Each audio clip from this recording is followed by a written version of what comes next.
The future of TSM Travis video. All right. Let's watch this. It's 5 minutes. Any new information for this video? We're just going to talk about some stuff that I've heard and some stuff that was reported today about TSM, everyone's favorite team to talk about.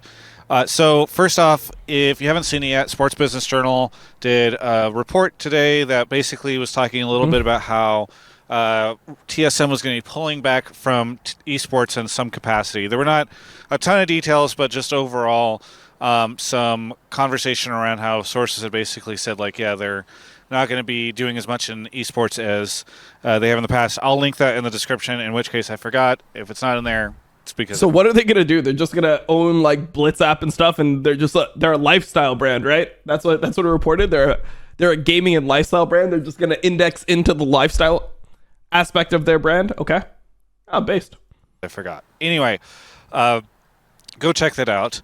But I also wanted to provide a little bit more, because after that hit, we also saw that Solo had been announced, or has announced, that he's no longer with TSM, still looking to compete next year, or next split, I should say. And then some stuff I've been hearing. So in the past 24 hours, I've heard from two sources that have said that TSM had, well, the first source I heard said that they had approached their players and basically given them something like 24 hours to accept minimum salary. This is their LCS team. What? Wait, what? Nah, no shot. They went to their LCS team and was like, hey, by the way, we're just going to cut your pay. We're going to give you minimum salary. What is minimum salary? It's 75K now? Nah, they just, this fucking org is just so disgusting.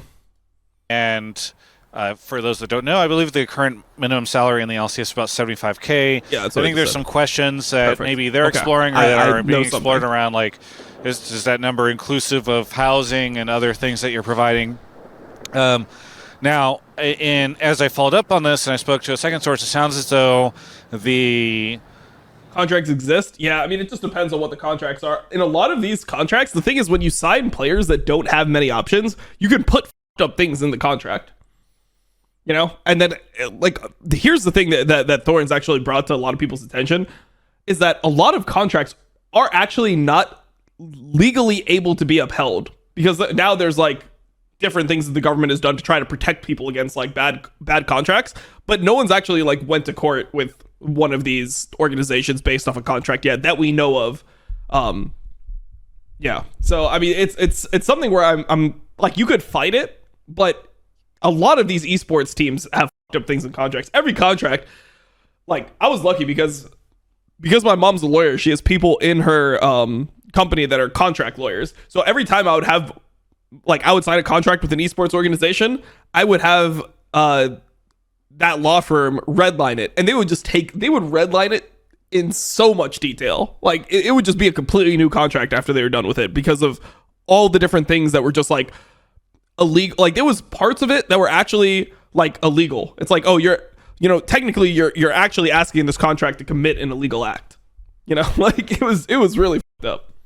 The situation has evolved a little bit as the representation for these players has pushed back a little bit, but we are looking at a situation where TSM is looking to make changes in their relationship with the LCS players, either in having them find new teams or take minimum salaries or something close to it. We'll see what this would not be as up if they weren't constantly bragging about profitability.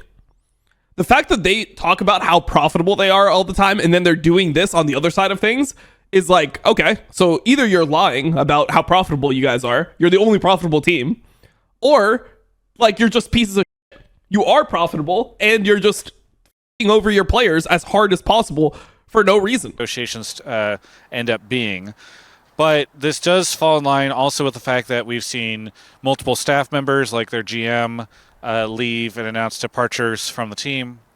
And there was a rumor that was floating around. I mean, I think a lot of the community has talked a lot about the conversation around potentially them trying to switch leagues and go to a different region. One that I had heard sort of brought up by at least one person this year was that there was this idea that they were potentially going to go to Brazil, and get a Brazilian team, and that maybe fell through in part because, I don't know, obviously they would have to relinquish the LCS team. I don't know if they've been able to find a buyer for it, or how much they've been able to look for stuff. I don't know. But obviously we knew that there's a reason to stay profitable. But I mean, if you're massively profitable, if you're constantly talking about how massively profitable you are, you would want, like, part of your profitability is going to be invested into your own thing. And it's like, yeah, if you cut your team to stay profitable, then, like, you definitely are not as profitable as you're making it seem. Or you just don't care at all about League of Legends, which is like your bread and butter, and that's like where a lot of your sponsorship money is going to be centered around, or like the team that you're probably going to be selling a lot when you have an organization with the prestige of TSM. So, like, there has to be a failure somewhere, and it's not consistent with all the information that's coming out now that they are actually this massively profitable organization, unless they're trying to just leave everything and, like, sell the company and just not give a about anything anymore, which seems like very short-sighted if they've had such a crazy amount of success in the space.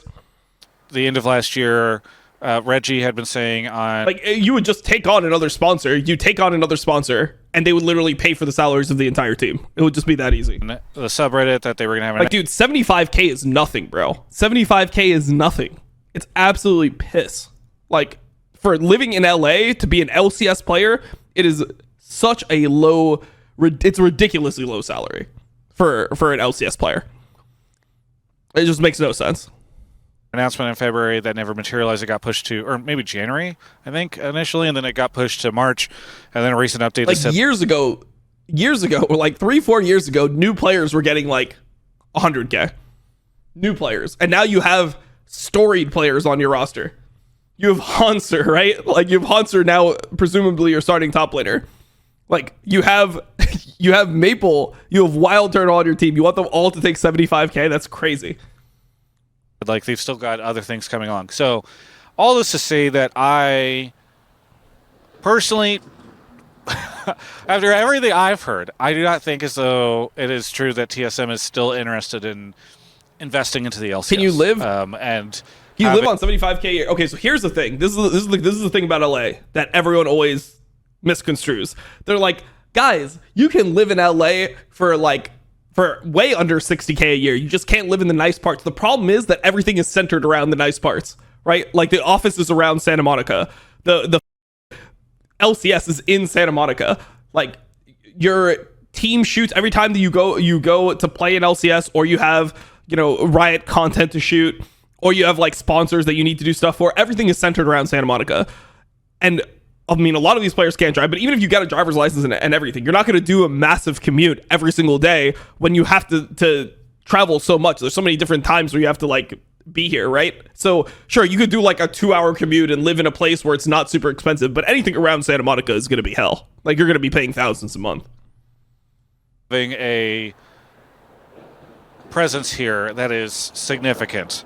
I would just say, like, maybe just to put an end on this, if you're a TSM fan, League of Legends TSM fan, specifically of the LCS, maybe it's time to stop being that. I would go look at other teams based on all the stuff that I've heard. Wait, that's what Travis said.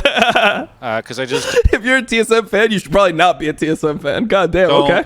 I don't think that there's likely a situation where TSM becomes relevant again in the LCS unless they are brought up by a different company, or a different ownership or leadership is brought into the org. I don't know. But I think those days are over based off all the stuff I've heard. So anyway, hopefully you guys found the video interesting. If you did, please subscribe because it's that time of the year again where I have to ask for subscribers. And yeah, I'm pretty bummed because, even if I've had my differences with TSM, they've obviously been a very important brand to the LCS. And I think we're just moving to a point in time where they either won't be an important brand or they won't be in the LCS. So TSM forever. There's no org that is more deserving of this fate than TSM. Like, yeah. Thanks. It is just scum. For watching. And shout out to Alienware for sponsoring the video. You can check out their stuff in the description below. How much was I paying for house? I'm going to...